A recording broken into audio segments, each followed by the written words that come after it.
The following program is made possible by Wells Fargo. Wells Fargo, the next stage. Pope Francis is turning heads with his grassroots approach to leading the Catholic Church. We talked to our resident church scholar about the People's Pope. The game is religion, and the game is on.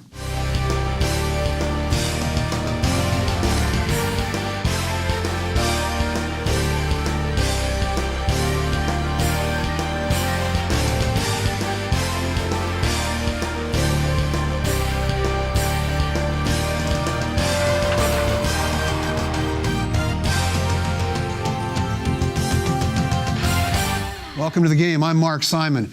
Pope Francis continues to confound the conventional expectations about the Catholic Church and its relationship to the modern world, bringing a leadership style that is more like a local pastor than most powerful leader of the most powerful church in the world.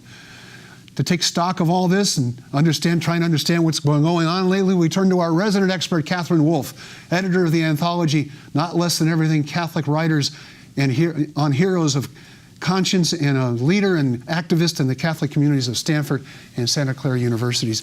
Welcome back. Pleasure to be It's here. Our chance to talk about the Pope. Yep. I almost want to call him the casual Pope. Maybe informal is a better word, but there's less distance, it seems to me, between him and his church. And his church parishioners than ever. Yeah, and parishioners isn't the right word, but well, his flock, the members of his flock, whoever they are. I mean, he embraces them. I think that it is not just a matter of style. It's certainly appealing that he's so open that when he first came out on the balcony, he's actually asked people to pray for him. You know, he embraces people and literally sheds tears with people just so naturally. I don't think it's just a style. I really think that's who he is. He's spoken really eloquently about the encounter that you have with other people. And I think there may have been a way in which previous popes have had a distance enforced, maybe by themselves or others, between them and just the person who is out there in the square, you know, who wants to meet the Pope. And he wants to meet them. He wants that encounter with the ordinary person. It's an interesting point in that, you know, you go to the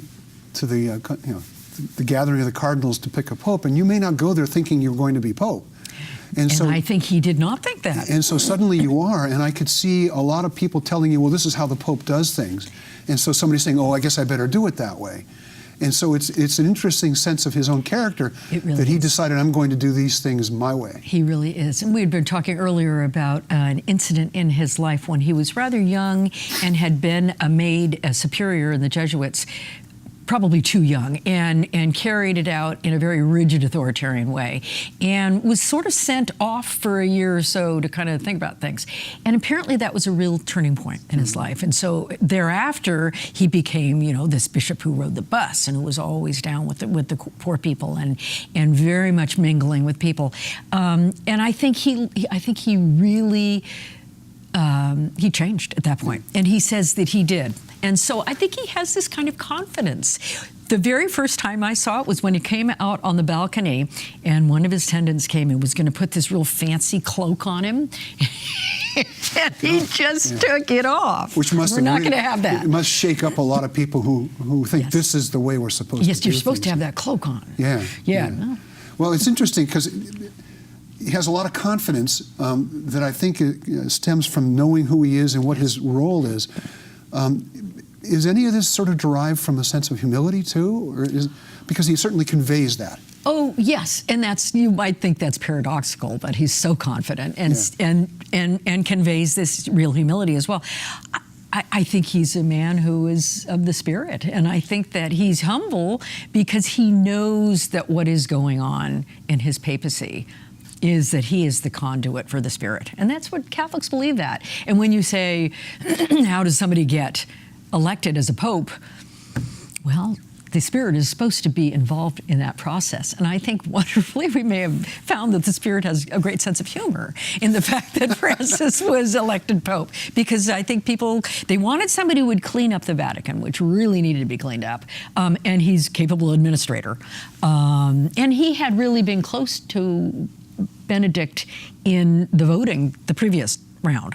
But I think they got much more than they expected. Yeah. It's, we were also talking before we went on the air, because we can't stop talking about this stuff. You know, did they know what they were getting when they elected this guy? Because, you know, it was really a church, because we had talked about this before, a church in many crises. Right. In a real risk of losing touch. Yeah. Or losing its place in the lives of a lot of people. Right. And so instead you know, a lot of times in politics, in the worst kind of crisis, this country's had a history of producing the right kind of president. Right. I wonder if that's really what's happened here, that in the midst of a true crisis for the church, the right pope was picked. Absolutely. Well, I think just sensibly enough, they knew he was a good administrator, a very holy and warm and wise man. That's what was needed. I don't think that they understood perhaps how free he would be in his style and how that might discombobulate people in the church for whom that formal kind of structure and the formal presentation and the formal moral codes are really what's paramount for them in the faith. They need that. That leads them to then an experience of faith. He's really the other way around, I think. How well do the cardinals actually know each other? I mean, because it's evident that if you had known him on a personal level, you might have seen what was coming. Well, you would have known what you were getting, because I don't doubt he's the same way no matter where he is. Yeah. I don't think they do. Yeah. I think if they work in the Curia, they know each other only too well. But when you're talking about the Cardinal of Boston and the Cardinal of Buenos Aires, they actually were friends. But that's very rare. Yeah. You know, and so these people really knew him by reputation. Yeah. We talked. You mentioned a little bit about the reforms at the Vatican. Without going into too much detail, because there's a few subjects as internecine as that. Yes. But I guess the question is, you know, the first thing he did was move some people out and really shake things up. Yeah. And I have no doubt that was not incidental to him. No, and I hope I live long enough that they will release the papers that the butler had on his desk that seems to have blown this whole thing apart. And I think maybe even led Benedict to the very wise decision that maybe this was going to be too much. The papers basically describing the extent of corruption within people. And I think it probably wasn't financial. I think there was a lot of sexual corruption as well. Yeah, which was of course the part that got highlighted. Yeah. Well, that leads to a whole series of what I've described as the hard issues. Oh, yeah. So let's start with gays and same-sex marriage. Really got a lot of attention by saying, who am I to judge on that issue? Which was a tone so different from what people had expected. But it doesn't necessarily mean he's ready to be revolutionary about the church's attitudes. No, but I think he is demonstrating the attitude that we need to have when we're confronted with social situations that do not match up with what perhaps our rules accommodate, but which are human realities. And that actually, that's more important to pay attention to and to encounter people who are different from ourselves and find our common ground and not judge right away. But there's not going to be a day in our lifetime where we're going to see this Catholic Church sanctioning same-sex marriages. No. What I think will happen, and certainly is happening with everybody I know, but of course I live in the Bay Area, is that nobody has a problem at all with civil marriage for gays and lesbians. I mean, that just isn't a problem. Whether the Catholic Church will admit gay couples to the sacrament of marriage, that's not going to be happening anytime soon. Whether they could possibly develop a blessing, a formal blessing for gay couples that would sort of, I guess, bless the civil marriage that they already made. I can see that happening, and I say that because it already happens. We have to take a break. Okay. Hold that thought. Okay. We're going to take a break. We'll be right back. Stay with us.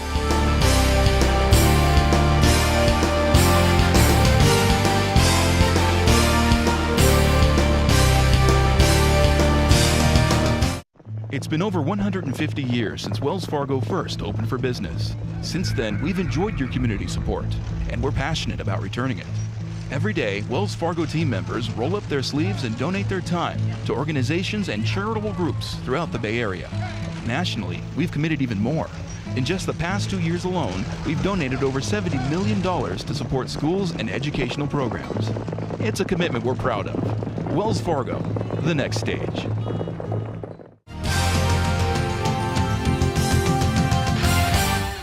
Welcome back to the game. I'm Mark Simon. Over here we have Katherine Wolff. We've anointed an interesting word, our resident expert in the Catholic Church. She's an editor, a scholar, and an activist in the Catholic Church. We're talking about same-sex marriage and how some priests are already accommodating them in some way or another. In other words, it gets back to what we were saying about Pope Francis, which is he lives in this world. Yes. And understands that people have to make their way through. Yes. Or the church loses people. Yes. And it's funny because people don't think of the Catholic Church as accommodating people. And yet we love to talk about ourselves as having a mission to evangelize. And if you do not embrace people the way they are, you're not going to have very many members. You'll end up with a cult of a very small group of people who can follow very rigid rules and practices. But I think the other area where you see this being played out just this week is in the area of birth control, where, here's the Pope in the Philippines, which has had a huge explosion in the population and a big fight between the legislature and the bishops about artificial contraception being legal. It is, finally. But here comes the Pope, who does have this great embrace of the poor. And there was an encounter where a young girl, really said, why does it have to be so terrible? She lives on the street, and how can God let this happen? And he just gave the most wonderful response about, being able to see things through our tears. That was up in public. And then, on his planes, these plane rides, I want to be on one of those plane rides because that's when he seems to cut loose. But he starts talking about how, he's reaffirmed the church's teaching that artificial contraception is out, that abortion for any reason is out. But then says, wonderfully enough, well, maybe Catholics shouldn't breed like rabbits. And 3 sounds like a good number, that sort of thing. And that there should be responsible parenthood. And I'm sitting there thinking, well, I really agree with you. How do we go about? Well, how do you reconcile those two? Because they seem irreconcilable. Well, I think for one thing, the people who have the Pope's ear on this issue are the people who are the proponents of natural family planning. Right. And of course, the very tired old joke is that what do you call people who use the rhythm method? Mom and dad. Parents. It's an old joke. But the fact matters, that's who people at that echelon listen to. It's not a very reliable method. The other method would be abstinence. Good luck. Yeah. If you really say, okay, to be a Catholic, you can have 3 kids, but you have to be abstinent. Then it will become a cult again, and that's fine. If somebody wants to be in a group like that, that's fine. But it's not going to embrace. It's sort of the same thinking you often hear applied to the gay community. Well, they should just not.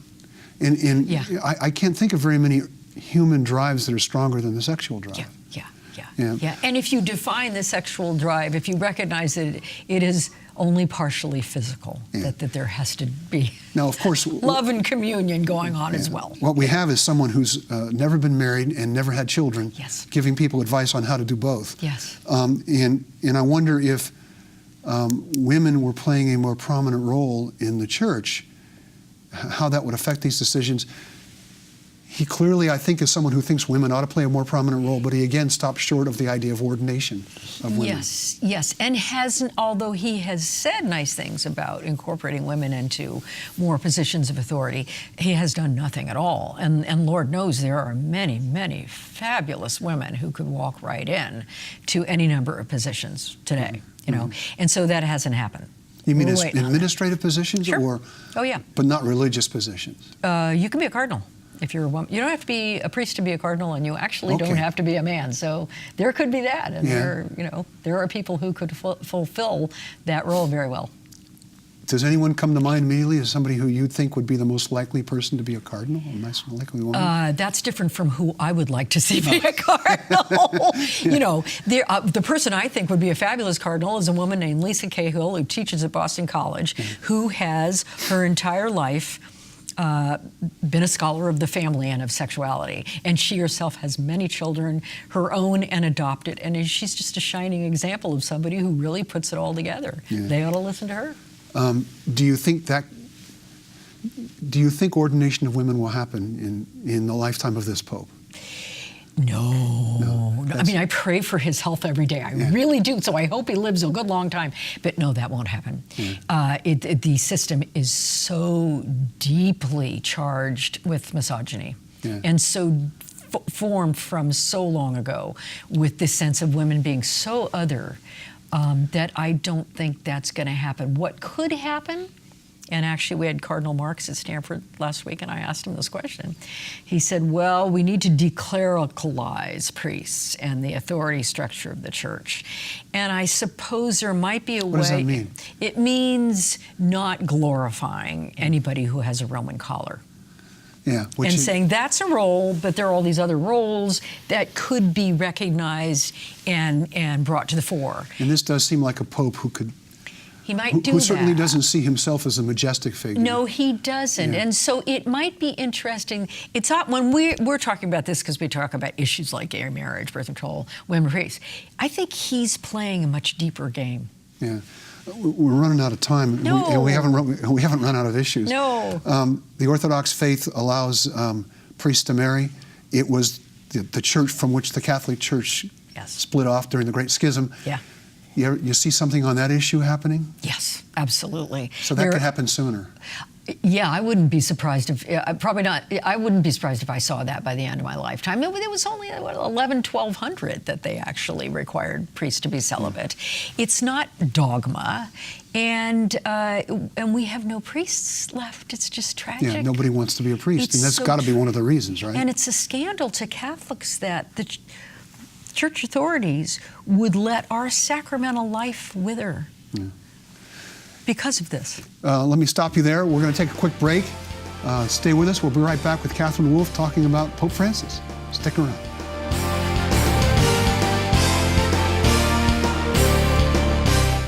It's been over 150 years since Wells Fargo first opened for business. Since then, we've enjoyed your community support, and we're passionate about returning it.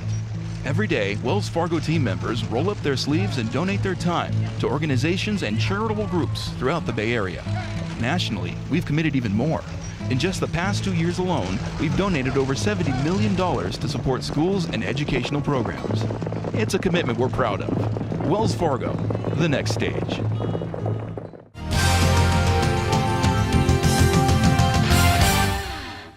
Welcome back to the game. Katherine Wolff is here, writer, editor, scholar, activist, tinker, tailor, soldier, spy, I don't know. We're talking about the Catholic Church. We were talking just before the break about celibacy and priests marrying, and you thought you could see that happening, and it gets back to one of the topics we addressed before, which is a church in touch, in the world.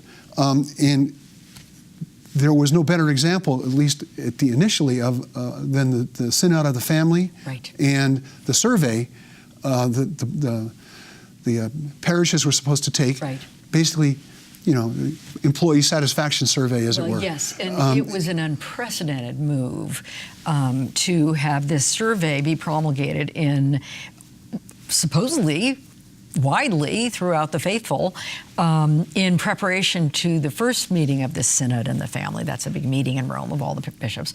It wasn't carried out all that well. I mean, it was very scientific, and I'm not sure whether it was all that useful to those who filled it out or those who got it. But, and I'm also not sure they probably wanted to hear what they probably heard from the survey.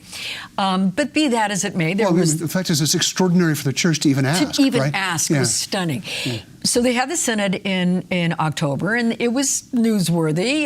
There was some pretty heated discussion that I think maybe the media painted as more heated than it was. Some of the people inside said it was really very respectful, and we're really trying to address the issue of remarriage and what that means to your membership in the church and gay marriage, etc. That was in preparation for the really Synod, which is going to happen now in October. And coming out of the first meeting, they said, okay, diocese, we want an in-depth survey of people on these issues, that touch family life, and this would be birth control, etc. Well, nothing's happened. Yeah. Nothing's happened. And that's very sad to me. You know, what's interesting about it is it opens up a discussion. I mean, things like remarriage.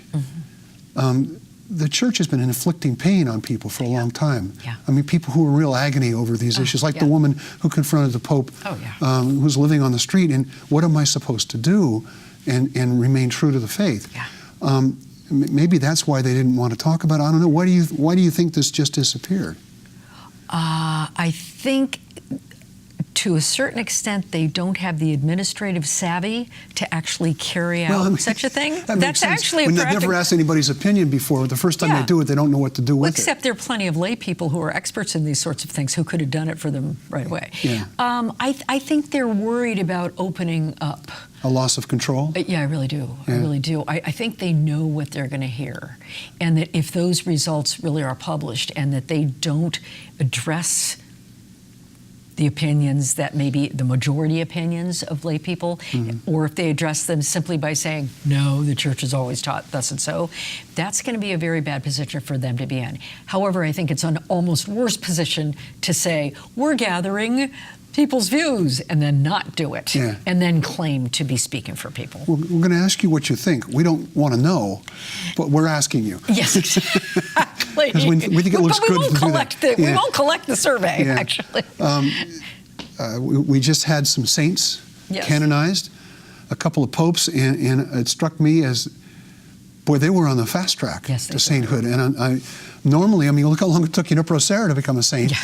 And these guys, it's like getting into the Hall of Fame on the first ballot when somebody else has waited 20 years. Yeah. Well, I have mixed feelings about the whole sainthood process. Anyway, I mean, the notion of the communion of saints to me is absolutely vital to me. I mean, we were talking earlier. My brother, my mother, my friends who've gone, they're all around me. I mean, they really are. I live there. Whoever gets to be a saint, you look at the stats, they tend to be male, they tend to be clerical, they tend to be from wealthy families because they can go through this arduous process, make the case. You can't tell me that there are women who have not been recognized as saints who should have. And so I'm a little cynical about the process. I think Francis made a very adroit political move by canonizing John the 23rd, who, threw open the windows of the church and was very much like him, a man of mercy and of a big embrace, and John Paul II, who had a much different style. And I think it was out of the gate a way to say to the factions in the church, there are different ways to be holy. We're all in this communion of saints.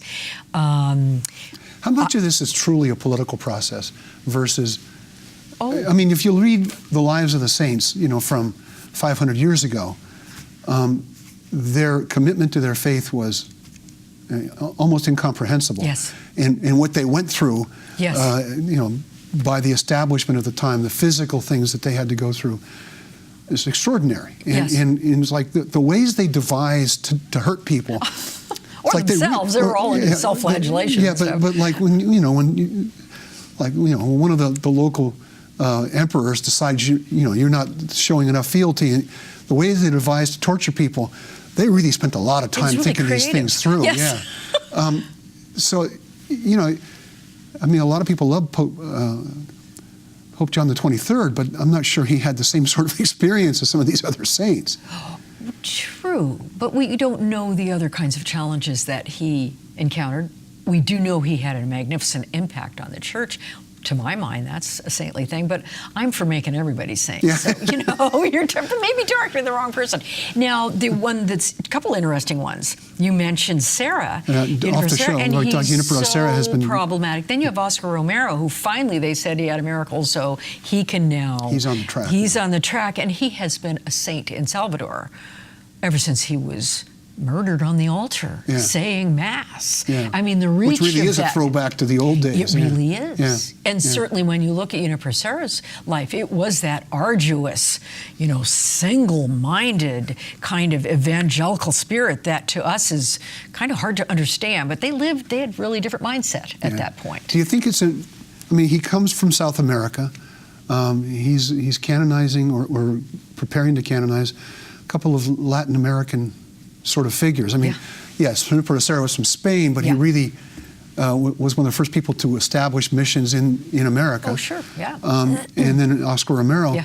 Do you think that's something he's very conscious of? Is the part of the world he comes from where Catholicism still has a great potential to grow? I do, and I think that's also reflected in the batch of cardinals that he just named. There are these big fancy cities in Italy that are, they think they have to have a cardinal. Guess what? They didn't get one. And he had people from Mozambique and just places that you never would have thought would have that kind of cachet in the church. Mm-hmm. He really reached out to make that body of cardinals much more international, much more people on the ground. Yeah. Well, we got like a minute left. Sum up, Pope Frank thus far. Off to a great start, a lot of promise.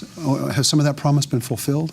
Oh, I think he's off to a wonderful start. I think a lot of people will have to get accustomed to his way of teaching. I think a lot of people who were used to a dogmatic, more black and white, more formal way of teaching can learn something from him. And I think that those of us who might like to see certain reforms are going to have to be patient. Katherine Wolff, by the way, I should mention she's writing another book on heaven. We're all looking forward to reading it. Thank you so much for being with us. And thank you for being with us. Join us next time on The Game.